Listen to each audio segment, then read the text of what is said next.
మీ బంగారం తాకట్టులో ఉందా? విడిపించుకోలేక ఇబ్బందులు పడుతున్నారా?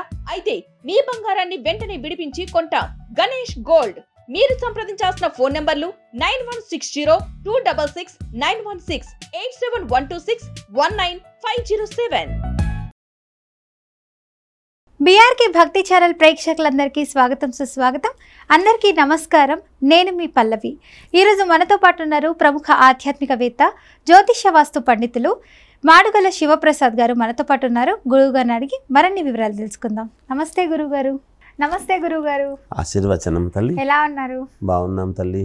గురుగారు, మా ఆడవాళ్ళందరికీ చాలా డౌట్స్ ఉన్నాయి, అడిగేస్తున్నా. మరి ఇప్పుడు శ్రావణ మాసం వచ్చిందంటే మనందరికీ బాగా తెలుసు, వ్రతాలు చేసుకుంటూ ఉంటాము. ఇంకా చెప్పుకోవాలంటే ఇంకా వరలక్ష్మి వ్రతాలని చేసుకుంటూ ఉంటాము. సో వరలక్ష్మి వ్రతం విశిష్టత ఏంటి గురుగారు? అసలు ఏ రోజు చేసుకోవాలి? శ్రీ మహాగణాధిపతయే నమః. ఐం మహాసరస్వత్యే నమః. శ్రీ లలితాంబికాదేవ్యే నమః. శ్రావణ మాసంలో వరలక్ష్మి వ్రతం ఎప్పుడు చేసుకోవాలి, ఏ విధముగా చేసుకోవాలి, ఎందుకు చేసుకోవాలి, అది కూడా ఒక ప్రశ్నే కదా. మీరు అడగలేదు కానీ అది కూడా చెప్తా. అందరికీ ఉంటుంది ఆలోచన. తల్లి ఏం పర్వాలేదు. ఇక్కడ శ్రావణ మాసంలో వరలక్ష్మి వ్రతం అనేటువంటిది మామూలుగా శాస్త్ర ప్రామాణికముగా ఎప్పుడు చేసుకోవాలి అంటే శ్రావణ శుద్ధ పౌర్ణమికి ముందుగా వచ్చేది శుక్రవారం నాడు చేసుకోవాలి అని ఉన్నది శాస్త్రం. ఎందుకు పౌర్ణమికి ముందుగా వచ్చే శుక్రవారమే చేసుకోవాలి అని అంటే, లక్ష్మీదేవి వరలక్ష్మి వ్రతం కదా. వరలక్ష్మి వ్రతం అంటే లక్ష్మీదేవి వ్రతమే కదా చేసుకుంటాము. లక్ష్మీదేవికి సోదరుడు చంద్రుడు, మామూలుగా తోడబుట్టినటువంటి వాడు చంద్రుడు. చంద్రుడు ఏమిటి?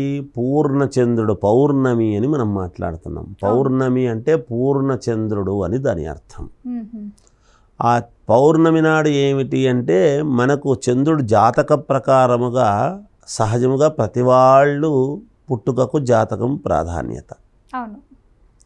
ఎవరిని నమ్మినా నమ్మకపోయినా, జాతకాన్ని నమ్మినా నమ్మకపోయినా సూర్యచంద్రులు ఉన్నారనేది అయితే ప్రతివాడు నమ్మకం కావాల్సిందే కదా. చంద్రుడికి ప్రాధాన్యత. సూర్యుడు ఎప్పుడైతే ఉదయం నుంచి సాయంకాలము దాకా ఉండి సూర్యాస్తమయం అయింది అంటే చంద్రుడి యొక్క ఉదయం అవుతుంది రాత్రికి. అలా ఈ వరలక్ష్మి వ్రతం అనేటువంటిది ఎప్పుడూ కూడా మనఃకారకుడు, మాతృకారకుడు కూడా చంద్రుడు. ఆ వరలక్ష్మి వ్రతం చేసుకునేటువంటిది దేనికి?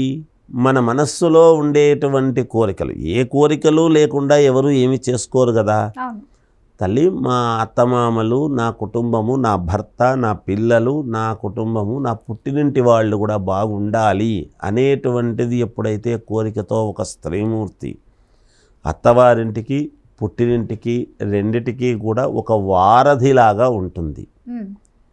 భగవంతుడికి భక్తుడికి అర్చకత్వం చేసేటువంటి అర్చకుడు ఎలా అయితే ప్రాధాన్యతో, స్త్రీమూర్తి కూడా పుట్టినింటికి మెట్టినింటికి రెండిటికి కూడా ఒక వారధి.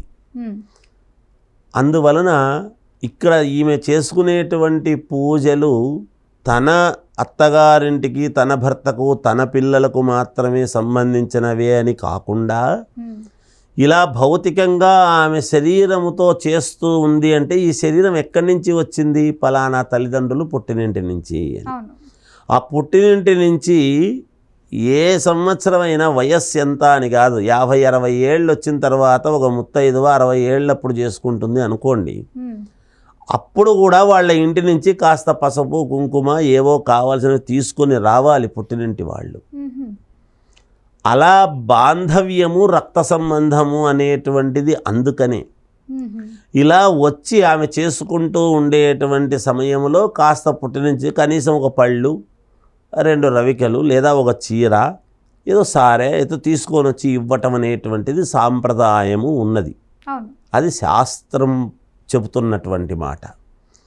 అలా చేసుకుంటూ ఉన్నప్పుడు ఎప్పుడైతే ముందుగా ఇవన్నీ కూడా చేసుకొని సాయంకాలము పూట వరలక్ష్మీ వ్రతము చేసినటువంటి రోజు సాయంకాలము పూట ముత్తైదువులను పిలిచి కాస్త ఏదో వాళ్లకు రవికెలు తాంబూలము అది ఇవ్వటము, పళ్ళు అవి తాంబూలం ఇవ్వటం అనేటువంటిది కూడా సాంప్రదాయమే.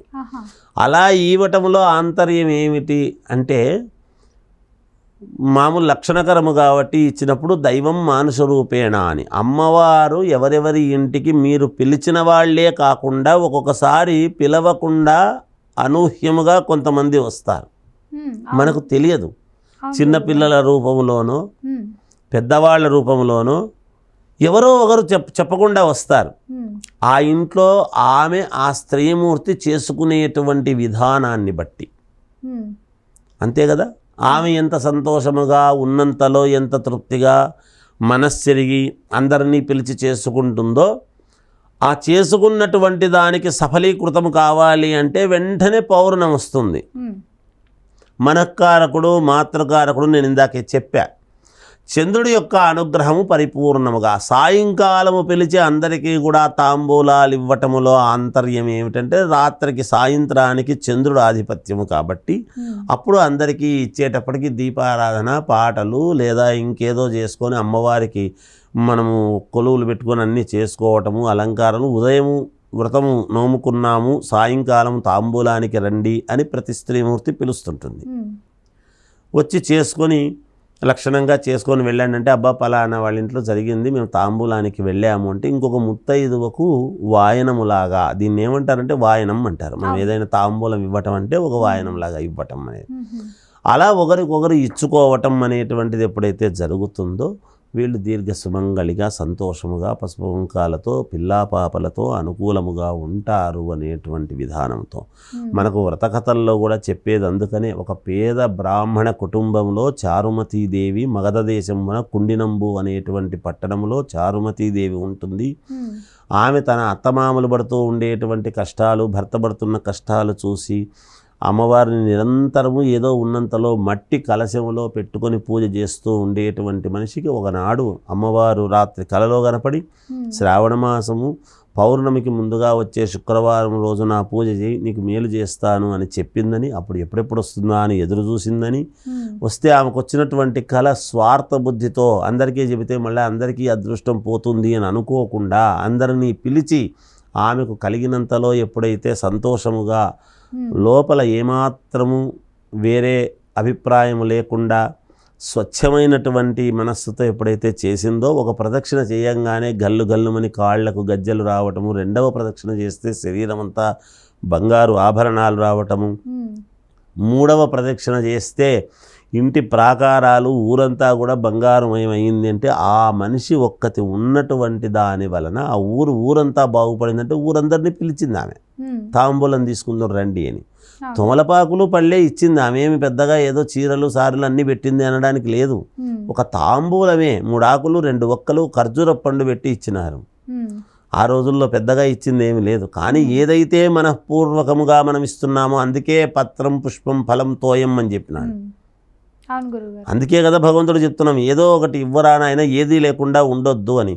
అలా తాంబూలం ఇచ్చి బొట్టు పెట్టి మనస్ఫూర్తిగా ఎప్పుడైతే ఇచ్చిందో ఆమె సంతోషముగా ఉంది. ఆమె దగ్గరికి వచ్చిన వాళ్ళందరూ కూడా ఇంటికి వెళుతున్నప్పుడు చారుమతీదేవి భాగ్యం ఎంత గొప్పది, ఆమె చూడు ఎంత సంతోషంగా చేసుకుందో, అందరికీ మనకందరికి కూడా అక్కడ పాల్గొన్నందుకు మేలు జరిగింది అని సంతోషముగా వెళ్ళారు అని కదా వ్రతకథ సారాంశం జరుగుతున్నది.